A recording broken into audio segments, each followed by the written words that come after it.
What is the OSHA standard for lead? Have you ever wondered what the rules are for lead exposure in the workplace? Lead is a toxic metal that can cause serious health issues, especially for those in high-risk jobs. The Occupational Safety and Health Administration, often referred to as OSHA, has set specific standards to protect workers from lead exposure. Let's break down these important guidelines. First, there is the Permissible Exposure Limit, or PEL. This limit states that no worker should be exposed to lead at levels greater than 50 micrograms per cubic meter of air averaged over an 8-hour workday.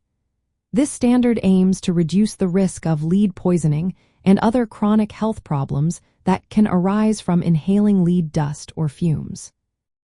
Next, we have the action level, which is set at 30 micrograms per cubic meter of air averaged over an 8-hour period. When lead exposure reaches this level, employers must take action. This includes increased air monitoring and implementing medical surveillance to ensure worker safety. Medical surveillance is another key aspect of the OSHA standard. Employers are required to provide medical examinations and biological monitoring, such as blood lead level tests, for workers exposed to lead above the action level for more than 30 days in a year. This helps catch early signs of lead poisoning before they lead to serious health issues. Exposure control is also vital. Employers must use engineering controls like proper ventilation and work practice controls to minimize lead exposure. Personal protective equipment must also be provided to workers. Additionally, employers need to train their staff about lead hazards and how to stay safe. Record keeping is essential as well.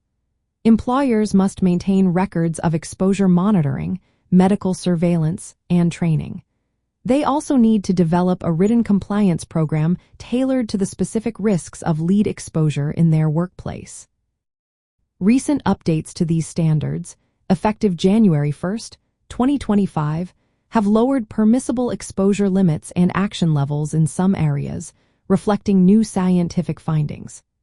This means stricter air monitoring and medical surveillance are now required to protect workers even more effectively.